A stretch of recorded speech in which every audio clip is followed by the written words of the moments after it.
कुछ दिन पहला साडे वालों एक खबर की गई सी ते तुहानू दस्सिया गया सी कि आखिर ठग बिल्डर तो पोजेशन ना मिलन की सूरत दे विच तुसीं ब्याज सने सारे पैसे वापस किवें ले सकदे हो। तुहानू अज असीं दस्सांगे कि आखिर जेकर तय समय ते तुहानू पोजेशन ना मिले तां पोजेशन लेना किवें है ते पोजेशन मिलन विच होई देरी दा हरजाना तुसीं बिल्डर तो किवें ले सकदे हो। तुसीं देख रहे हो द खबरसार ते मैं हां तुहाडे नाल ठाकुर अमनदीप सिंह। साडे नाल इस बारे गलबात करने लिए अज मौजूद ने एडवोकेट इशनीत सिंह भाटिया जी। सब तो पहला स्वागत करांगे भाटिया साहब, बहुत स्वागत है तुहाडा। धन्यवाद जी। भाटिया साहब, पिछली बार मैंने याद है जदों असीं दर्शकां दे नाल रूबरू होए सी तां उदों ATS infra build private limited company सी जिस नूं रेरा वल्लों आर्डर होए सी मुआवजा देण ते। हाँ जी। ते अज कोई फर्म भी नवी है जिसका नाम सिटी सेंटर डिवेलपर्स दस्सिया जा रहा है। हाँ जी। ते उन्हां दा कोई प्रोजेक्ट है जीरकपुर दे विच चंडीगढ़ सिटी सेंटर करके CCC भी कहते हैं। हाँ जी। सुनिया उसके खिलाफ कोई कंप्लेंट फाइल हुई सी, हाँ जी। तुहाडे वल्लों कीती गई सी। हाँ जी। ते रेरा वल्लों की बहुत वधिया जो ने आदेश भी हुण होए ने। मामला की है सारा? बेसिकली देखो साडे दो क्लाइंट सीगे जी। मतलब कि वैसे तो पूरा प्रोजेक्ट अबेंडेंट हैगा, हले तक अबेंडेंट हैगा। 4 फरवरी 2017 ਨੂੰ ਇਹਨਾਂ ਨੇ यूनिट्स बुक किए, 2 यूनिट सीगे। 25,50,000 रुपये अमाउंट पे करती अप फ्रंट। उसी टाइम उन्होंने कहा कि जी सानू एश्योर्ड रिटर्न देंगे ते एश्योर्ड रिटर्न नो डाउट 2018 तक देंदे रहे। ठीक है जी। उस तो बाद इन्होंने एश्योर्ड रिटर्न बंद करती। कहते जी ए तुसी असी वो स्ट्रक्चर जा खड़ा करके कहते जी पोजेशन आके ले लो। ਤੇ ਜਦੋਂ ਉੱਥੇ ਕਲਾਇੰਟਸ ਗਏ ਉੱਥੇ ਜਾ ਕੇ ਦੇਖਿਆ, ਉਹ ਕਹਿੰਦੇ ਕਿ ਜਦੋਂ ਉੱਥੇ ਕੰਸਟਰਕਸ਼ਨ ਸਿਰਫ ਸਟਰਕਚਰ ਖੜਾ ਹੈ, ਸਾਨੂੰ ਪੂਰੀ ਐਮਿਨਿਟੀਜ਼ ਦੇਣੀਆਂ ਸੀਗੀਆਂ, ਉਹ ਤੇ ਹੈ ਹੀ ਨਹੀਂ। ਫਿਰ ਉਹ ਉਹਨਾਂ ਨੇ ਅਪਰੋਚ ਕੀਤਾ, ਫਿਰ ਅਸੀਂ ਉਹਦੇ ਥਰੂ ਅਸੀਂ ਉਸ ਤੋਂ ਬਾਅਦ 2018 ਤੋਂ ਬਾਅਦ ਅਸੀਂ 2019 ਚ ਕੰਪਲੇਂਟ ਉਹਨਾਂ ਨੂੰ ਫਾਈਲ ਕੀਤੀ। ਨਹੀਂ, ਤੁਹਾਡੇ ਜਿਹੜੇ ਕਲਾਇੰਟ ਸੀਗੇ ਜੋ ਤੁਸੀਂ ਕਹਿ ਰਹੇ ਹੋ ਵੀ 4 फरवरी 2017 ਦੇ ਵਿੱਚ ਕੰਪਲੀਟ ਇਹ ਬੇਸਿਕਲੀ ਅਸੀਂ ਬੁੱਕ ਕੀਤਾ ਬੁੱਕ ਕੀਤਾ ਤੇ ਜਿਹੜਾ 25,50,000 ਰੁਪਏ ਦਿੱਤਾ ਗਿਆ ਕੰਪਨੀ ਨੂੰ CCC ਨੂੰ ਜਾਂ ਫਿਰ ਸਿਟੀ ਸੈਂਟਰ ਡਿਵੈਲਪਰਸ ਨੂੰ, ਹਾਂਜੀ, ਕਿ ਉਹ full and final amount C? Full and final मतलब कि कोई भी ਤੁਹਾਡੇ ਜਿਹੜੇ ਕਲਾਇੰਟ ਸੀ ਉਹਨਾਂ ਨੇ ਪੈਂਡਿੰਗ ਅਮਾਉਂਟ ਨਹੀਂ ਛੱਡੀ, ਉਹਨਾਂ ਸਾਰਾ ਕੁਝ ਵਿਦ ਸਰਵਿਸ ਟੈਕਸ ਪੇ ਕੀਤਾ। ਅੱਛਾ, ਇਹ ਦੇਖੋ 25,50,000 रुपए अमाउंट हैगी है, मतलब 26 लाख रुपए टोटल अगर कैलकुलेशन शीट के हिसाब नाल देखिए सर्विस टैक्स मिला के 26,63,000 रुपए बनदा दे दिता ते ਇਹ 17 ਦੇ ਵਿੱਚ ਤੁਸੀਂ ਬੁੱਕ ਕੀਤਾ ਸੀ? 17 ਵਿੱਚ ਬੁੱਕ ਕੀਤਾ ਸੀ ਜੀ। ਤੇ ਪੋਜੈਸ਼ਨ ਦੇਣ ਦਾ ਕੋਈ ਐਗਰੀਮੈਂਟ ਹੋਇਆ ਹੋਣਾ ਤੁਹਾਡੇ ਨਾਲ? ਹਾਂਜੀ। ਉਹ ਕਦੋਂ ਦਾ ਕੰਪਨੀ ਨੇ ਤੈਅ ਕੀਤਾ ਸੀ ਵੀ ਅਸੀਂ ਫਲਾਣੀ ਤਰੀਕ ਤੱਕ ਤੁਹਾਨੂੰ ਪੋਜੈਸ਼ਨ ਦੇ ਦੇਵਾਂਗੇ? 18 ਫਰਵਰੀ 2017 ਨੂੰ ਐਗਰੀਮੈਂਟ ਹੋਇਆ ਜੀ। ਇਹ ਦੇਖ ਲਓ ਜੀ, ਇਹ ਦੇਖ ਲਓ रजिस्टर्ड एग्रीमेंट है। 18 फरवरी 2017 ਨੂੰ ਇਹ ਐਗਰੀਮੈਂਟ ਹੋਇਆ। ਹਾਂਜੀ, ਠੀਕ ਹੈ, ਠੀਕ ਹੈ ਜੀ। ਇਹ ਹੋਇਆ ਜੀ MS city centre developers partnership firm ਸੀਗੀ। ਹਾਂਜੀ, ਠੀਕ ਹੈ। ਹਾਂਜੀ, ਇਹਦੇ ਵਿੱਚ ਤਿੰਨ ਡਾਇਰੈਕਟਰ ਸੀਗੇ ਜੀ। ਇਹ ਲਿਖਿਆ ਹੋਇਆ ਇਹਦੇ ਵਿੱਚ ਵਿਜੇ ਜਿੰਦਲ ਉਹਨਾਂ ਵਿੱਚੋਂ ਇੱਕ ਹੈਗੇ ਨੇ, ਇੱਕ ਪੰਕਜ ਗੁਪਤਾ ਉਹਨਾਂ ਵਿੱਚੋਂ ਇੱਕ ਹੈਗੇ ਨੇ ਤੇ ਇਸ ਤਰ੍ਹਾਂ ਇਹ 3 ਪਾਰਟਨਰ ਸੀਗੇ ਜੀ। ठीक है जी। हुणे ਇਹ ਪਾਰਟਨਰਸ਼ਿਪ ਫਰਮ ਤੋਂ ਜਦੋਂ ਅਸੀਂ ਕਿਹਾ ਕਿ ਅਸੀਂ ਜਾ ਕੇ ਇਹਨਾਂ ਨੂੰ ਕਿਹਾ ਸੀ ਕਿ ਸਾਨੂੰ ਪੋਜੈਸ਼ਨ ਦੇ ਦਿਓ ਇਹ ਪਲਾਟ ਦਾ ਜੀ, ਇਹ ਯੂਨਿਟ ਦਾ ਜਿਹੜਾ ਅਸੀਂ ਬੁੱਕ ਕੀਤਾ ਸੀਗਾ ਜੀ। ਪੋਜੈਸ਼ਨ ਦੀ ਡੇਟ ਹੈਗੀ ਸੀ ਜੀ 2018 ਦੀ ਜੀ। ਮੈਂ ਤੁਹਾਨੂੰ ਦੱਸਦਾ ਉਹ 12 ਮਹੀਨੇ ਬਾਅਦ ਉਹਨਾਂ ਨੇ ਪੋਜੈਸ਼ਨ ਦੇਣਾ ਸੀ। that the possession of office space will be handed over on or before 12 months of the signing herein provided all the amount due and payable by the purchasers। मतलब कि ਤੁਸੀਂ ਜਦੋਂ 2017 ਚ ਸਾਰਾ ਅਮਾਉਂਟ ਪੇ ਕਰਤਾ, ਤੁਹਾਡਾ ਸਾਈਨ ਹੋ ਗਿਆ ਐਗਰੀਮੈਂਟ ਜਾਂ ਜੋ ਵੀ ਤੁਸੀਂ ਫਾਰਮੈਲਿਟੀਜ਼ ਹੁੰਦੀਆਂ ਨੇ ਡਾਕੂਮੈਂਟੇਸ਼ਨ, ਤਾਂ ਮਤਲਬ 18 ਫਰਵਰੀ 2018 ਨੂੰ ਤੁਹਾਨੂੰ ਪੋਜੈਸ਼ਨ मिलना चाहिए सी। बिल्कुल मिल गया कि नहीं? अजे तक नहीं मिला जी, टिल डेट कोई 2022 तक नहीं मिला। नहीं मिला। उन्होंने सिर्फ कागजी एक ऑफर ऑफ पोजेशन जिन्हों कहने हैं, कागजी ऑफर ऑफ पोजेशन ओदे बेसिस ते ਅਸੀਂ ਗਏ ਸੀ ਕਿ ਹਾਂਜੀ ਜੀ ਸਾਨੂੰ ਪੋਜੈਸ਼ਨ ਦੇ ਦਿਓ।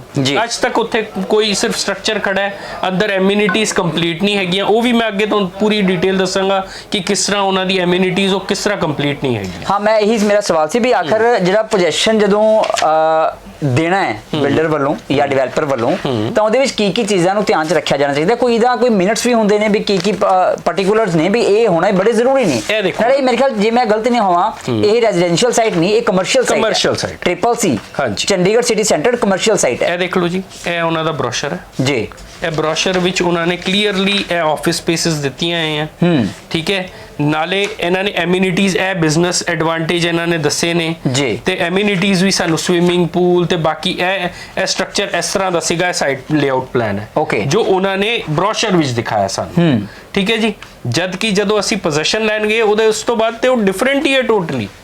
ਤੁਹਾਨੂੰ ਉਹ ਵੀ ਅੱਗੇ ਦੱਸ ਦਾਂਗਾ ਕਿ ਅੱਛਾ, ਮਤਲਬ ਜਿਹੜਾ ਲੇਆਊਟ ਤੁਹਾਨੂੰ ਦਿਖਾਇਆ ਇਸ ਤੋਂ ਅਲੱਗ ਹੈ, ਉਸ ਤੋਂ ਅਲੱਗ ਹੈ। Okay। ਉਹ ਕਿਉਂਕਿ ਰੈਰਾ ਵਿੱਚ ਜਿਹੜੇ ਉਹਨਾਂ ਨੇ ਜੋ ਸੈਂਕਸ਼ਨਡ ਪਲਾਨ ਸੀਗਾ, ਜੋ ਉਹਨਾਂ ਨੇ ਮਿਊਨਿਸਪਲ ਕਾਰਪੋਰੇਸ਼ਨ ਤੋਂ ਸੈਂਕਸ਼ਨ ਲਈ, ਉਹਦੇ ਵਿੱਚ ਟੋਟਲੀ ਡਿਫਰੈਂਟ ਹੈ। ਉਸ ਤੋਂ ਬਾਅਦ ਜੋ ਰੈਰਾ ਵਿੱਚ ਦਿੱਤਾ ਉਹ ਵੀ ਟੋਟਲੀ ਡਿਫਰੈਂਟ ਹੈ। ਨਹੀਂ ਫਿਰ ਇਹ ਕੀ ਡਿਫਰੈਂਟ ਹੋ ਸਕਦਾ ਹੈ? ਨਹੀਂ ਹੋ ਸਕਦਾ। ਮੇਰੇ ਖਿਆਲ ਲੇਆਊਟ ਤਾਂ ਸਾਰੇ ਪਾਸੇ ਮੈਂ ਇੱਕੋ ਹੀ ਰਹਿਣਾ ਚਾਹੀਦਾ ਹੈ। ਉਹ ਦੱਸਦਾ ਤੁਹਾਨੂੰ ਕਿਸ ਤਰ੍ਹਾਂ ਹੈਗਾ ਜੀ। ਬੇਸਿਕਲੀ ਇਹ ਐਮਿਨਿਟੀਜ਼ ਫਾਇਰ ਸੇਫਟੀ ਦੇਣੀ ਹੈ, ਇਲੈਕਟ੍ਰਿਸਿਟੀ ਐਂਡ ਵਾਟਰ ਸੀਵਰੇਜ ਦੇਣੇ ਨੇ, ਇਹ ਸਾਰੇ ਦੇ ਸਾਰੇ, ਇਹ ਤੁਹਾਡੇ ਇੰਟਰਨਲ ਸਿਕਿਉਰਿਟੀ ਹੋਗੀ, ਇਹ ਸਾਰੇ ਦੇ ਸਾਰੀ ਐਮਿਨਿਟੀ, ਸਵਿਮਿੰਗ ਪੂਲ ਹੋ ਗਿਆ, ਇਹ ਇਹਨਾਂ ਨੇ ਕਲੀਅਰਲੀ ਲਿਖਿਆ ਰੈਰਾ ਦੀ ਵੈਬਸਾਈਟ ਦੇ ਬੜੀ ਜ਼ਰੂਰੀ ਹੈ, ਪਾਰਕਿੰਗ ਸਪੇਸ ਵੀ ਜ਼ਰੂਰੀ ਹੈ, ਤੇ ਇਹ ਸਾਰੀ ਦੀ ਸਾਰੀ ਚੀਜ਼ਾਂ ਉਹਨਾਂ ਨੇ ਦੇਣੀਆਂ ਸੀਗੀਆਂ। ਐਮਿਨਿਟੀਜ਼ ਅੱਜ ਤੱਕ ਕੰਪਲੀਟ ਨਹੀਂ ਹੈਗੀਆਂ।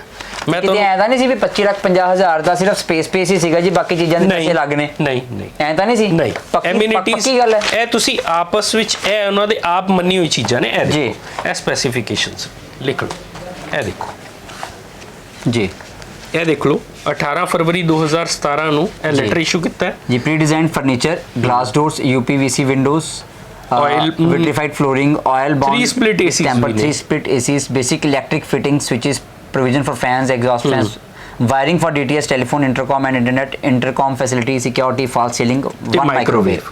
ये मिल गया सारा कुछ? ਇਹ ਕੁਝ ਵੀ ਨਹੀਂ ਹੈਗਾ ਜੀ ਹਲੇ ਤੱਕ ਟਿਲ ਡੇਟ। ਠੀਕ ਹੈ ਜੀ। ਇਹ ਹੁਣੇ ਤੁਸੀਂ ਕਹਿੰਦੇ ਹੋ ਕਿ ਰਸੀਦਾਂ, ਇਹ ਰਸੀਦਾਂ ਹੈਗੀਆਂ ਨੇ ਜੀ। 3,50,000 ਰੁਪਏ ਦੀ ਇੱਕ ਹੋਗੀ। ਇਹ ਕਿਹੜੀ ਰਸੀਦ ਹੈ?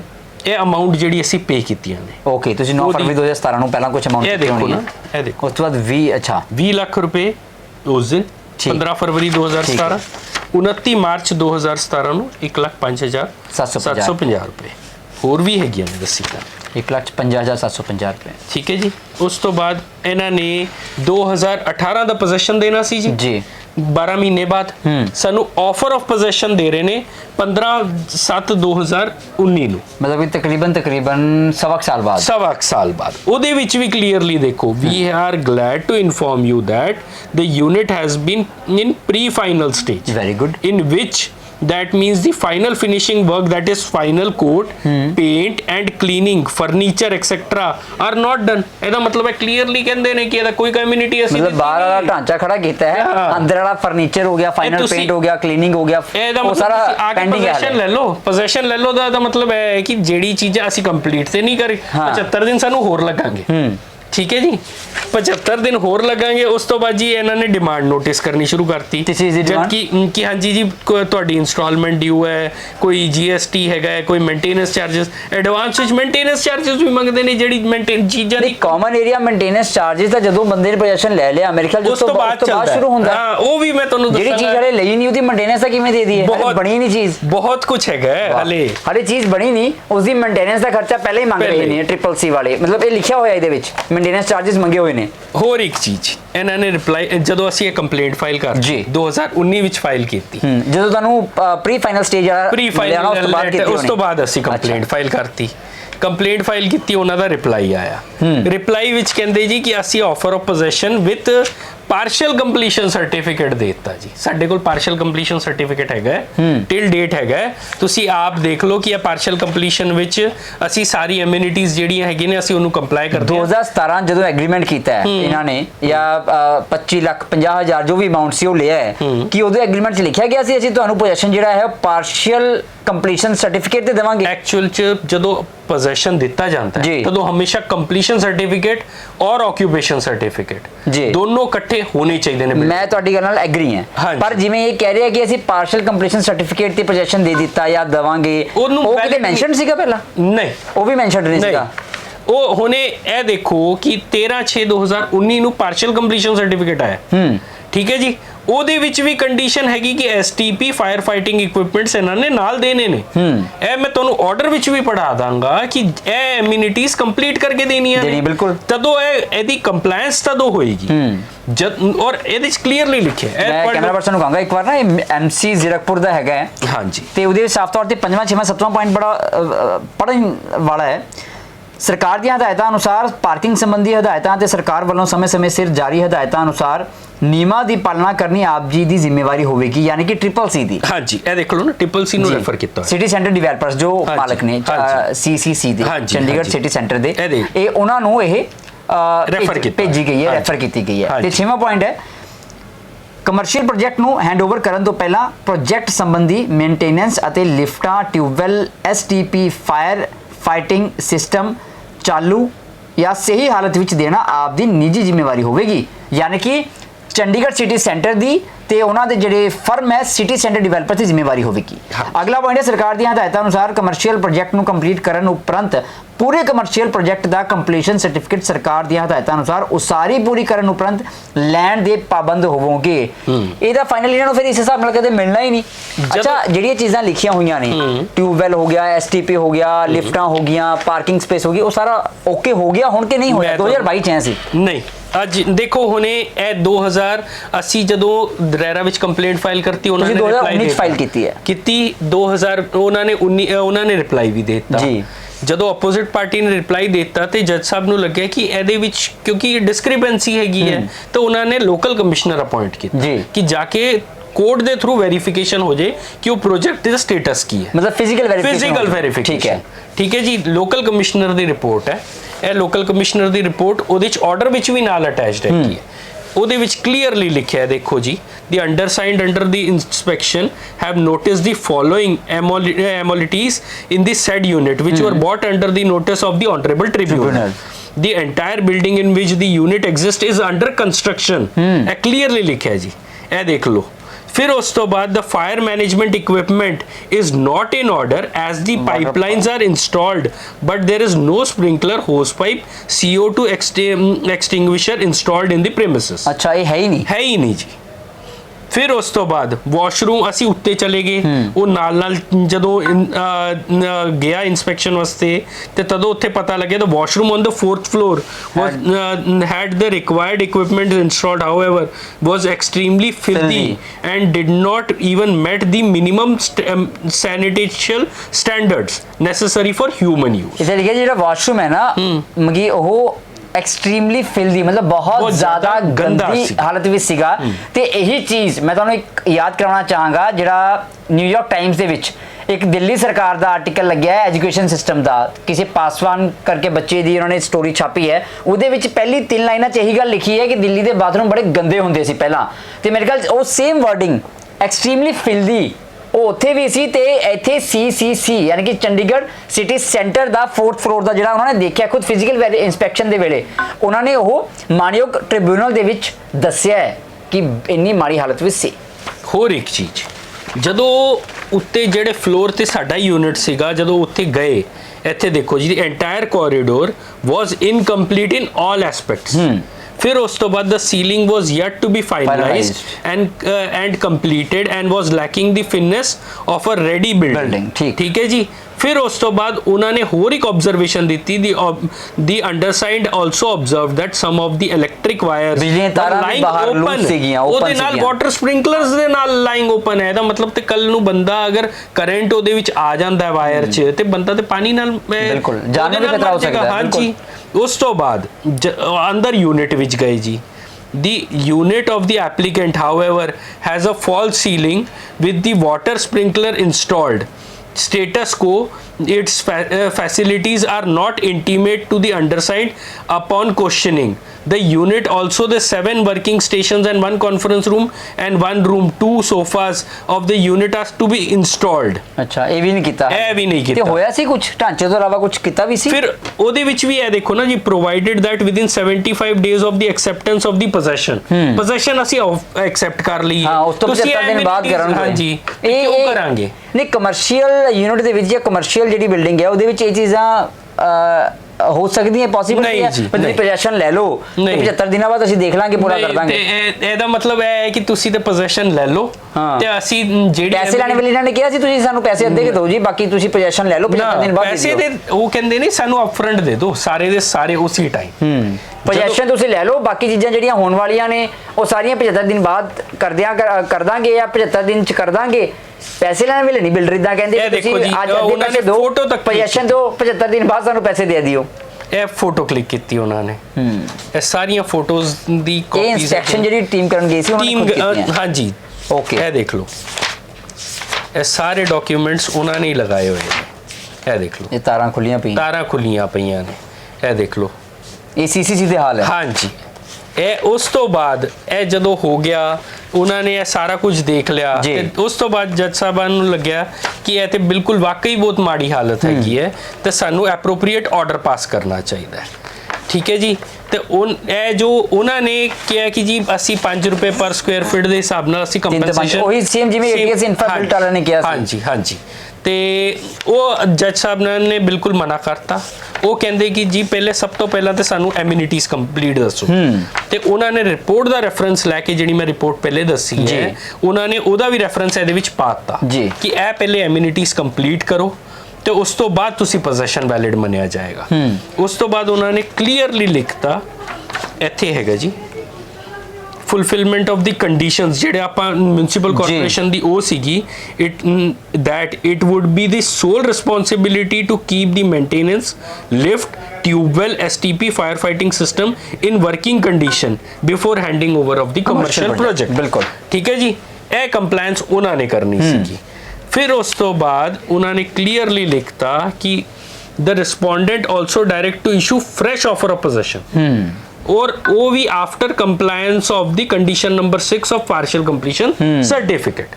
मतलब कि जेडी वो एसटीपी सीगे या पार्किंग वाला सीगा सारा ट्यूबवेल्स ਦਾ ਸੀਗਾ ਉਹ ਪੂਰਾ ਕਰਕੇ ਉਸ ਤੋਂ ਬਾਅਦ ਫਰੈਸ਼ ਜਿਹੜਾ ਹੈਗਾ ਪੋਜੀਸ਼ਨ ਹਾਂਜੀ ਆਫਰ ਆਫ ਪੋਜੀਸ਼ਨ ਦਿੱਤਾ ਜਾਵੇ। ਬਿਲਕੁਲ ਤੇ ਨਾਲੇ ਸਾਨੂੰ ਇੰਟਰਸਟ ਵੀ ਦਿੱਤਾ।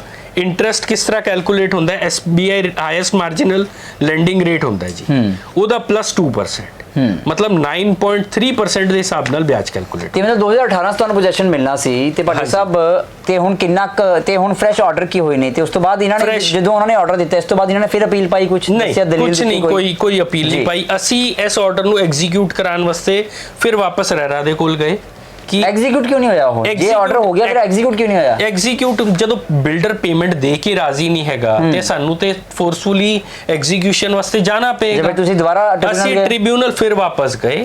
ਟ੍ਰਿਬਿਊਨਲ ਵਿੱਚ ਅਸੀਂ ਇਹੀ ਆਰਡਰ ਦੀ ਨਾਲ ਕਾਪੀ ਲਗਾਈ। ਅਸੀਂ ਕਿਹਾ ਕਿ ਇਸ ਆਰਡਰ ਨੂੰ ਤੁਹਾਡਾ ਹੀ ਆਰਡਰ ਹੈ ਤੁਸੀਂ ਇੰਪਲੀਮੈਂਟ ਕਰੋ। ਅਸੀਂ ਉਹਨਾਂ ਨੂੰ along with property the list ਦਿੱਤੀ ਜੀ ਜੋ ਇਹਨਾਂ ਦੀ ਆਪਣੀ ਜਮਾਬੰਦੀ ਹੈਗੀ ਔਰ ਇਹ ਦੇਖ ਲਓ यूनिट नंबर लिखा है इंटरेस्ट रेट 9.3% ਦੇ ਹਿਸਾਬ ਨਾਲ ਕੈਲਕੂਲੇਟ ਕਰਕੇ ਕੈਲਕੂਲੇਸ਼ਨ ਸ਼ੀਟ ਦੇ ਦਿੱਤੀ ਜੀ। ਉਹਦੇ ਨਾਲ ਅਸੀਂ ਕੀ ਕੀਤੀ ਉਹਨਾਂ ਦੀ ਜਮਾਬੰਦੀ ਜਿਹੜੀ ਹੈਗੀ ਹੈ ਲੇਟੈਸਟ ਜਮਾਬੰਦੀ ਉਹ ਅਟੈਚ ਕਰਤੀ। ਇਹ ਅਟੈਚ ਕਰਨ ਦੇ ਨਾਲ ਅਸੀਂ ਹੋਰ ਇੱਕ ਚੀਜ਼ ਇਹ ਨਾਲ ਅਟੈਚ ਕੀਤੀ ਹੈ ਕਿ ਜਿਹੜਾ ਉਹਨਾਂ ਦਾ ਬੈਂਕ ਅਕਾਊਂਟ ਸੀਗਾ ਜੋ ਰੈਰਾ ਦੀ ਵੈਬਸਾਈਟ ਤੇ ਅਵੇਲੇਬਲ ਹੈਗਾ ਕਿਉਂਕਿ ਐਸਕਰੋ ਅਕਾਊਂਟ ਖੋਲਣਾ ਪੈਂਦਾ ਅਸੀਂ ਉਹ ਵੀ ਉਹਨਾਂ ਨੂੰ ਕਿਹਾ ਕਿ ਅਗਰ ਇਹ ਆਰਡਰ ਨੂੰ ਐਗਜ਼ੀਕਿਊਟ ਨਹੀਂ ਕਰਦੇ ਇਹਨੂੰ ਅਟੈਚ ਕਰ ਦਿਓ। ਇਹ ਸਾਰੀ ਫਾਈਂਡਿੰਗਸ ਹੋਣ ਤੋਂ ਬਾਅਦ ਜਦੋਂ ਐਗਜ਼ੀਕਿਊਸ਼ਨ ਹੋ ਗਈ ਉਹਨਾਂ ਦਾ ਰਿਪਲਾਈ ਆ ਗਿਆ ਸਾਰਾ ਕੁਝ ਹੋ ਗਿਆ। ਉਸ ਤੋਂ ਬਾਅਦ ਜੱਜ ਸਾਹਿਬਾਨ ਨੂੰ ਉਹਨਾਂ ਨੇ ਕਿਹਾ ਕਿ ਇਹ ਜੋ ਆਰਡਰ ਹੈਗਾ ਸਾਡਾ ਬਿਲਕੁਲ ਵੈਲਿਡ ਆਰਡਰ ਹੈ ਅਸੀਂ ਉਸ ਆਰਡਰ ਨੂੰ ਐਗਜ਼ੀਕਿਊਟ ਕਰਨਾ ਹੈ। ਹੁਣੇ ਉਹਨਾਂ ਨੇ ਇਹਦੇ ਵਿੱਚ ਫਾਈਂਡਿੰਗ ਇੱਕ ਜੱਜ ਸਾਹਿਬਾਨ ਨੇ ਫਾਈਂਡਿੰਗ ਇਹ ਵੀ ਦਿੱਤੀ ਕਿ ਪਹਿਲੇ ਜਦੋਂ ਆਫਰ ਆਫ ਪੋਜੀਸ਼ਨ ਤੇ ਤੁਸੀਂ ਹਾਲੇ ਤੱਕ ਦਿੱਤਾ ਨਹੀਂ ਜੋ ਪੁਰਾਣਾ ਆਰਡਰ ਅਸੀਂ ਦਿੱਤਾ ਹੈ ਉਹਨੂੰ ਕੰਪਲਾਈਂਸ ਕਰੋਗੇ ਨਾਲ ਉਹਦੇ ਨਾਲ ਤੁਸੀਂ ਮੇਨਟੇਨੈਂਸ ਚਾਰजेस ਨਹੀਂ ਮੰਗ ਸਕਦੇ। ਉਹ ਇੰਟਰਸਟ ਰੇਟ ਤੁਸੀਂ 9.3% ਦੇ ਹਿਸਾਬ ਨਾਲ ਹੀ ਦੋਗੇ within 60 days of the order ਤੇ ਉਸ ਨਾਲ ਦੇ ਨਾਲ ਇਹ ਕੈਲਕੂਲੇਸ਼ਨ ਸ਼ੀਟ ਉਹਨਾਂ ਨੇ ਆਪ ਲਗਾਈ। ਇੰਨਾ ਜਿਹੜਾ ਹਰਜਾਨਾ ਉਹ ਪੇ ਕਰਾਂਗੇ ਕਲਾਇੰਟ ਨੂੰ ਕੀਤਾ ਜਾਏਗਾ। ਹਾਂਜੀ ਇਹ 2021 ਤੱਕ ਦਾ ਹੀ ਕੈਲਕੂਲੇਟਡ ਹੈ ਹਲੇ ਹੁਣ ਤਾਂ 22 ਆ ਗਿਆ ਹੁਣੇ 22 ਆ ਗਿਆ ਤੇ 22 ਦਾ ਵੀ ਕੈਲਕੂਲੇਸ਼ਨ ਉਹ ਅਲੱਗ ਹੋਏਗੀ। ਅੱਛਾ ਮਤਲਬ ਕਿ ਇਸ ਤੋਂ ਵਧੇਗਾ ਮਤਲਬ ਇਹ ਟੋਟਲ ਜਿਹੜਾ ਕਿੰਨਾ ਬਣਦਾ ਹੈ 3,19,356 ਰੁਪਏ ਬਣਦਾ ਹੈ ਇੱਕ ਯੂਨਿਟ ਦਾ। ਠੀਕ ਹੈ ਜੀ। ਇਹ 2012 ਮਾਰਚ 2021 ਤੱਕ ਦਾ ਹੈ ਜੀ। ਉਸ ਤੋਂ ਬਾਅਦ 13 ਮਾਰਚ 2021 ਤੋਂ ਲੈ ਕੇ ਟਿਲ ਡੇਟ ਉਹ 9.3% ਦੇ ਹਿਸਾਬ ਨਾਲ ਕੈਲਕੂਲੇਟ ਹੋਰ ਹੋਏਗਾ। ਤੇ ਮਤਲਬ ਕਿ 3,19,000 ਪਰ unit ਹੈ। 356 ਇੱਕ ਯੂਨਿਟ ਦਾ ਪਿਆ ਹੈ। ਇਹ ਵੀ ਹਾਂਜੀ। 2021 ਤੱਕ ਦਾ ਹੈ। ਉਹਦੇ ਵਿੱਚ ਵੀ ਕੁਝ ਅਮਾਉਂਟ ਲੈਸ ਕਰਨੀ ਸੀ, ਜਿਹੜੀ ਅਸ਼ੋਰਡ ਰਿਟਰਨ ਉਹਨਾਂ ਨੇ ਜੀ। ਦਿੱਤੀ ਸੀ ਉਹ ਲੈਸ ਕੀਤੀ, ਮਤਲਬ ਲੇਕਿਨ ਜਿਹੜਾ ਨਵਾਂ ਆਏਗਾ ਜੋ 1 ਸਾਲ ਦਾ ਹੋਰ ਅਮਾਉਂਟ ਬਣੇਗਾ ਉਹ ਵੱਧ ਕੇ ਆਏਗਾ। ਉਹ ਉਹਦੇ ਵਿੱਚ 5 ਲੱਖ ਕੁਝ ਦਾ ਅਮਾਉਂਟ ਬਣੇਗਾ। ਵੱਧ ਕੇ ਆਏਗਾ ਉਹ। ਹਾਂਜੀ। ਮਤਲਬ ਕਿ ਹੁਣ ਪੋਜੈਸ਼ਨ ਤਾਂ ਦੇਣਾ ਹੀ ਪੈਣਾ ਹੈ ਹਾਂਜੀ ਚੰਡੀਗੜ੍ਹ ਸਿਟੀ ਸੈਂਟਰ ਨੂੰ। ਹਾਂਜੀ। ਤੇ ਨਾਲ ਦੇ ਨਾਲ ਇਹ ਚੀਜ਼ਾਂ ਜਿਹੜੀਆਂ ਐਮਿਨਿਟੀਜ਼ ਨੇ ਉਹਨਾਂ ਨੂੰ ਵੀ ਮੁਕੰਮਲ ਕਰਕੇ ਪੂਰਾ ਕਰਕੇ ਫਿਰ ਦੇਣਗੇ ਤੇ ਨਾਲੇ ਹਰਜਾਨਾ ਜਿਹੜਾ ਇਹ ਲੱਖਾਂ ਦੇ ਵਿੱਚ ਜਾਣਾ ਹੈ ਉਹ ਅਲੱਗ ਕਲਾਇੰਟ ਨੂੰ ਦੇਣਾ ਪੈਣਾ ਹੈ। 19/7/2022 ਦਾ ਆਰਡਰ ਹੈਗਾ, ਲੇਟੈਸਟ order ਹੈ। ਐਗਜ਼ੀਕਿਊਸ਼ਨ ਆਰਡਰ ਹੈ। ਠੀਕ ਹੈ ਜੀ। ਉਸ ਤੋਂ ਬਾਅਦ ਅਸੀਂ ਇਹ ਸਾਰਾ ਕੁਝ ਹੋਣ ਤੋਂ ਬਾਅਦ ਅਸੀਂ ਉੱਥੇ ਨਾ ਜੀ ਇੱਕ ਅਸੀਂ ਐਸੋਸੀਏਸ਼ਨ ਵੈਲਫੇਅਰ ਐਸੋਸੀਏਸ਼ਨ ਬਣਾਈ ਹੋਈ ਹੈ। ਵੈਲਫੇਅਰ ਐਸੋਸੀਏਸ਼ਨ ਨੇ ਚਿੱਠੀ ਇਨ ਦੀ ਮੀਨਵਾਈਲ ਜਦੋਂ ਇਹ ਕੰਪਲੇਂਟਸ ਚੱਲ ਰਹੀਆਂ ਸੀਗੀਆਂ, ਅਸੀਂ ਕੰਪਲੇਂਟ ਪਾਈ ਏਡੀਸੀ ਨੂੰ, ਅਸਿਸਟੈਂਟ ਡਿਪਟੀ ਕਮਿਸ਼ਨਰ ਨੂੰ। ਉਹਨਾਂ ਨੇ ਇਹ ਕੋਗਨੀਜੈਂਸ ਲੈਣ ਤੋਂ ਬਾਅਦ ਈਓ ਨੂੰ ਮਾਰਕ ਕਰਤਾ ਕਿ ਤੁਸੀਂ ਜਾ ਕੇ ਉੱਥੇ ਵੈਰੀਫਾਈ ਕਰੋ। ਉਹ ਆ ਗਏ, ਉਹਨਾਂ ਨੇ ਇਹ ਦੇਖੋ ਜੀ ਬਿਲਡਰ ਵੀ ਆਪ ਉੱਥੇ ਸੀਗੇ ਤੇ ਮੈਂਬਰਸ ਵੀ ਉੱਥੇ ਦੇ ਇੱਥੇ ਹੀ ਸੀਗੇ ਤੇ ਉਹਨਾਂ ਨੇ ਕਲੀਅਰਲੀ ਆਪ ਮੰਨਿਆ the following has been discussed and the action assured by the developer are as under। ਅੱਛਾ, ਮਤਲਬ ਕਿ ਇਹ ਚੀਜ਼ਾਂ ਡਿਸਕਸ ਹੋਈਆਂ ਨੇ ਤੇ ਉਹਨਾਂ ਨੇ ਕਿਹਾ ਵੀ ਇਹ ਚੀਜ਼ਾਂ ਨੂੰ ਠੀਕ ਕੀਤਾ ਜਾਵੇਗਾ। ਹਾਂਜੀ, ਹਾਂ। ਇਹ ਹੈਗੀ ਹੈ ਤੁਹਾਡੇ ਕੋਲ ਕਾਪੀ ਆਈ ਹੈ 27/7/2022 ਦੀ। ਹਾਂਜੀ। ਇਹ ਗਈ ਕਦੋਂ ਸੀ? ਇਹ ਜੀ ਬੇਸਿਕਲੀ ਗਏ ਸੀਗੇ 23/8/2021 ਨੂੰ। 21 ਨੂੰ, ਮਤਲਬ ਕਿ ਉਦੋਂ ਤੱਕ ਵੀ ਚੀਜ਼ਾਂ ਤੁਹਾਡਾ ਜਿਹੜਾ ਇਹ ਤੁਸੀਂ ਹਿਸਾਬ ਕਿਤਾਬ ਇਹ ਟ੍ਰਿਬਿਊਨਲ ਨੇ ਲਾਇਆ ਹੈ ਉਹ ਹਾਂਜੀ। ਲਾਇਆ ਹੈ ਜੀ 2021 ਤੱਕ ਦਾ ਸਰ। 12 ਮਾਰਚ 2021 ਤੱਕ ਦਾ ਸਿਰਫ। ਤੇ 12 ਮਾਰਚ ਤੋਂ ਬਾਅਦ ਇਹ ਗਏ ਨੇ ਉੱਥੇ 23/8/2021 ਨੂੰ। ਹਾਂਜੀ। ਮਤਲਬ ਕਿ ਤੁਸੀਂ ਲਾ ਲਓ 5 ਮਹੀਨੇ ਦੇ ਬਾਅਦ। ਉਹ ਵੀ ਉਸ ਤੋਂ ਬਾਅਦ ਵੀ ਕੀ ਹੁੰਦਾ ਹੈ 5 ਮਹੀਨੇ ਬਾਅਦ ਵੀ all unauthorized kiosk should be demolished within 3 days agreed by the builder। ਮਤਲਬ ਕਿ ਜਿਹੜਾ ਉੱਥੇ ਨਜਾਇਜ਼ ਕੁਝ ਉਸਾਰੀਆਂ ਕੀਤੀਆਂ ਗਈਆਂ ਹੋਣ ਕਿ ਚਾਹੇ ਖੋਖੇ ਹੋਣ ਚਾਹੇ ਦੁਕਾਨਾਂ ਹੋਣ। ਉਸ ਤੋਂ ਅਨਆਥੋਰਾਈਜ਼ਡ ਕੰਸਟਰਕਸ਼ਨ ਹੈਗੀ ਉੱਥੇ। ਮੈਂ ਉਹੀ ਕਹਿ ਰਿਹਾ ਅਨਆਥੋਰਾਈਜ਼ਡ। ਹਾਂ, ਅਨਆਥੋਰਾਈਜ਼ਡ। ਇਹ ਨਾਲੇ ਦੇਖੋ ਆਪ ਮੰਨੇ ਹੋਏ ਨੇ, ਸਾਈਨ ਹੋਏ ਨੇ ਸਾਰਿਆਂ ਤੇ ਵੀ ਜਿੰਨਾ ਵੀ ਅਨਆਥੋਰਾਈਜ਼ਡ ਜਿਹੜਾ ਅੰਦਰ ਬਣਾਇਆ ਹੋਇਆ ਚਾਹੇ ਦੁਕਾਨਾਂ ਨੇ ਚਾਹੇ ਖੋਖੇ ਨੇ ਉਹਨਾਂ ਨੂੰ ਖਤਮ ਕੀਤਾ ਜਾਵੇਗਾ, ਹਟਾਇਆ ਜਾਵੇਗਾ। No maintenance will be charge until completion of the project. ਯਾਨੀ ਮੇਨਟੇਨੈਂਸ ਚਾਰजेस ਜੋ ਪਹਿਲਾਂ ਮੰਗੇ ਜਾ ਰਹੇ ਸੀ ਉਹ ਵੀ ਨਹੀਂ ਮੰਗੇ ਜਾਣਗੇ ਜਦ ਤੱਕ ਕਿ ਫਿਜ਼ੀਕਲ ਪੋਜੈਸ਼ਨ ਕੰਪਲੀਟ ਹੋਣ ਤੋਂ ਬਾਅਦ ਅਲੋਟੀ ਨੂੰ ਨਹੀਂ ਦਿੱਤਾ ਜਾਂਦਾ। Lifts in tower A B C are in working condition and in block D ਤੇ E ਦੇ ਵਿੱਚ ਜਿਹੜੀਆਂ 3 ਲਿਫਟਸ ਨੇ ਉਹ ਇੰਸਟਾਲ ਨਹੀਂ ਹੋਈਆਂ। ਠੀਕ ਹੈ ਜੀ, ਉਹਨਾਂ ਨੂੰ ਵੀ ਇੰਸਟਾਲ ਕਰਨ ਦੇ ਲਈ 4 ਮਹੀਨੇ ਦਿੱਤੇ ਗਏ ਸੀ। STP in working condition to be checked ਕਿ STP ਜਿਹੜਾ ਹੈਗਾ ਜੇ ਹੈਗਾ ਤੇ ਕਿ ਉਹ ਵਰਕਿੰਗ ਕੰਡੀਸ਼ਨ ਵਿੱਚ ਹੈਗਾ, ਇਸ ਨੂੰ ਵੀ ਇਹ ਪੁਖਤਾ ਕਰਨ ਜੋ ਬਿਲਡਰ ਨੇ ਯਾਨੀ ਕਿ ਸਿਟੀ ਸੈਂਟਰ ਡਿਵੈਲਪਰਸ ਉਹ ਪੁਖਤਾ ਕਰਨ ਕਿ ਉਹਨਾਂ ਦੇ ਚੰਡੀਗੜ੍ਹ ਸਿਟੀ ਸੈਂਟਰ ਪ੍ਰੋਜੈਕਟ ਦੇ ਵਿੱਚ STP ਵਰਕਿੰਗ ਕੰਡੀਸ਼ਨ 'ਚ ਹੈਗਾ ਕਿ ਨਹੀਂ ਹੈਗਾ। 6 ਟਿਊਬਵੈਲ ਜਿਹੜੇ ਸੀਗੇ ਉਹ ਵਰਕਿੰਗ ਕੰਡੀਸ਼ਨ 'ਚ ਹੈਗੇ ਨੇ ਜਾਂ ਨਹੀਂ ਹੈਗੇ ਉਹ ਵੀ ਚੈੱਕ ਕੀਤਾ ਜਾਵੇ। ਫਾਇਰ ਫਾਈਟਿੰਗ ਸਿਸਟਮ ਜਿਹੜਾ ਹੈਗਾ ਹੈ ਉਹਨਾਂ ਦੀ ਉਸ ਦੀ ਫੰਕਸ਼ਨਿੰਗ ਟੈਸਟ ਕੀਤੀ ਜਾਣੀ ਸੀ ਤੇ ਬਿਲਡਰ ਜੋ ਹੈ ਉਸ ਵੱਲੋਂ ਫਰੈਸ਼ ਫਾਇਰ ਸੇਫਟੀ ਸਰਟੀਫਿਕੇਟ ਜਿਹੜਾ ਹੈ block A B C D E ਦਾ ਉਹ ਵੀ ਸਬਮਿਟ ਕੀਤਾ ਜਾਣਾ ਸੀਗਾ। ਸਬਮਿਟ ਕੀਤਾ ਜਾਵੇ, ਇਹ ਇਸ ਚੀਜ਼ ਦੇ ਐਗਰੀ ਕੀਤੇ ਨੇ ਇਹ। ਉਸ ਤੋਂ ਬਾਅਦ no holding charges to allottees will be charged if 100% payment is paid। ਮਤਲਬ ਜਿਵੇਂ ਇਹਨਾਂ ਦੇ ਕਲਾਇੰਟ ਜਿਹੜੇ ਸੀਗੇ ਉਹਨਾਂ ਨੇ ਮੇਰੇ ਕੋਲ ਪੂਰੀ ਪੇਮੈਂਟ ਪਹਿਲਾਂ ਹੀ ਕਰਤੀ ਸੀ 25,50,000 ਜੋ ਬਣਦੀ ਸੀ ਤੇ ਇਹ ਹੋਲਡਿੰਗ ਚਾਰजेस ਫਿਰ ਕੀ ਨੇ? ਹੋਲਡਿੰਗ ਚਾਰजेस ਇਹ ਹੁੰਦਾ ਹੈ ਜੀ ਦੇਖੋ ਅਗਰ ਸਪੋਜ਼ ਹੁਣ ਕਈ ਜਗ੍ਹਾ ਤੇ ਮੰਦੇ ਡਿਵੈਲਪਰ ਵੀ ਕਈ ਜਗ੍ਹਾ ਤੇ ਇਸ ਤਰ੍ਹਾਂ ਹੁੰਦਾ ਹੈ ਕਿ ਖੁਦ ਜਿਹੜਾ ਅਲੋਟੀ ਹੈਗਾ ਉਹ ਪੋਜੈਸ਼ਨ ਲੈਣ ਵਾਸਤੇ ਨਹੀਂ ਜਾਂਦਾ ਜੀ, ਤਾਂ ਉਹਨੂੰ ਮੇਨਟੇਨ ਕਰਨ ਵਾਸਤੇ ਡਿਵੈਲਪਰ ਕੀ ਕਰਦੇ ਨੇ ਆਪਣੇ ਹੋਲਡਿੰਗ ਚਾਰजेस ਲੈਂਦੇ ਨੇ। ਇਹ ਤਾਂ ਕਰਕੇ ਹੋਲਡਿੰਗ ਚਾਰਜ ਜਦੋਂ ਐਮਿਨਿਟੀਜ਼ ਹੀ ਕੰਪਲੀਟ ਨਹੀਂ ਹੈਗੀਆਂ ਉੱਥੇ ਅਸੀਂ ਲੈਣ ਕੀ ਜਾਈਏ। ਬਿਲਕੁਲ ਸਟਰਕਚਰ ਹੈਗਾ ਸਾਰਾ, ਸਟਰਕਚਰ ਨੂੰ ਅਸੀਂ ਕੀ ਕਰਾਂਗੇ? ਉਹਦੇ ਹੋਲਡਿੰਗ ਚਾਰजेस ਤੇ ਨਜਾਇਜ਼ ਹੈਗੇ ਨੇ ਔਰ ਕਈ ਜਗ੍ਹਾ ਤੇ ਨਜਾਇਜ਼ ਲਗਾਏ ਜਾਂਦੇ ਨੇ ਬਿਲਡਰ ਵੱਲੋਂ ਕਿ ਹੋਲਡਿੰਗ ਚਾਰजेस ਜਦੋਂ ਐਮਿਨਿਟੀਜ਼ ਤੁਸੀਂ ਕੰਪਲੀਟ ਨਹੀਂ ਕਰਕੇ ਦੇਣੀਆਂ ਉੱਤੋਂ ਦੀ ਤੁਸੀਂ ਕਹੋ ਕਿ ਜੀ ਪੋਜੈਸ਼ਨ ਅਸੀਂ ਪੇਪਰ ਤੇ ਆਫਰ ਕਰਤਾ, ਪੇਪਰ ਪੋਜੈਸ਼ਨ ਦੇਤਾ ਤੇ ਇਹ ਤੁਸੀਂ ਲੈ ਨਹੀਂ ਰਹੇ ਤੇ ਤੁਸੀਂ ਹੋਲਡਿੰਗ ਚਾਰजेस ਦੇ ਦਿਓ ਸਾਨੂੰ। ਮਤਲਬ ਇੱਕ ਤੇ ਪਹਿਲੇ ਪੈਸੇ ਦੇਤੇ ਤੁਹਾਨੂੰ 3 ਸਾਲ ਪਹਿਲਾਂ, ਉਸ ਤੋਂ ਬਾਅਦ ਤੁਸੀਂ ਹੋਰ ਪੈਸੇ ਦੇ ਦਿਓ ਜੀ, ਇਹ ਤੇ ਐਕਸਟੋਰਸ਼ਨ ਹੈ। ਬਿਲਕੁਲ ਇਹ ਗੱਲ ਦਾ ਧਿਆਨ ਰੱਖੋ ਜੇਕਰ ਪੋਜੈਸ਼ਨ ਲੈਣ ਵੇਲੇ ਤੁਹਾਡੀਆਂ ਜਿਹੜੀਆਂ ਜੋ ਵੀ ਤੁਹਾਡੇ ਐਮਿਨਿਟੀਜ਼ ਨੇ ਜੋ ਕੰਪਲੀਟ ਨਹੀਂ ਤਾਂ ਪੋਜੈਸ਼ਨ ਤਾਂ ਤੁਸੀਂ ਨਾ ਲਓ, ਠੀਕ ਹੈ, ਕਿਉਂਕਿ ਕੰਪਲੀਟ ਹੀ ਨਹੀਂ ਹੋਇਆ ਜਦੋਂ ਕੰਮ। ਤੇ ਦੂਜੀ ਗੱਲ ਜੇ ਐਸੇ ਮੌਕੇ ਤੇ ਤੁਹਾਨੂੰ ਬਿਲਡਰ ਕਵੇ ਡਿਵੈਲਪਰ ਕਵੇ ਕਿ ਅਸੀਂ ਤਾਂ ਪੋਜੈਸ਼ਨ ਦੇਣ ਨੂੰ ਤਿਆਰ ਹੈ, ਤੁਸੀਂ ਲੈ ਨਹੀਂ ਰਹੇ ਪੋਜੈਸ਼ਨ, ਇਸ ਕਰਕੇ ਤੁਹਾਨੂੰ ਹੋਲਡਿੰਗ ਚਾਰजेस ਦੇਣੇ ਪੈਣੇ ਨੇ, ਤਾਂ ਉਹ ਬਿਲਕੁਲ ਇਲੀਗਲ ਹੈ। ਉਹ ਹੋਲਡਿੰਗ ਚਾਰजेस ਬਿਨਾ ਕੰਪਲੀਟ ਕੀਤੇ ਤੋਂ ਬਿਨਾ ਪੋਜੀਸ਼ਨ ਕੰਪਲੀਸ਼ਨ ਤੇ ਬਿਨਾ ਕੰਪਲੀਟ ਹੋਏ ਪੋਜੀਸ਼ਨ ਦਿੱਤੇ ਦੇ ਉਹ ਹੋਲਡਿੰਗ ਚਾਰजेस ਲੈ ਹੀ ਨਹੀਂ ਸਕਦੇ।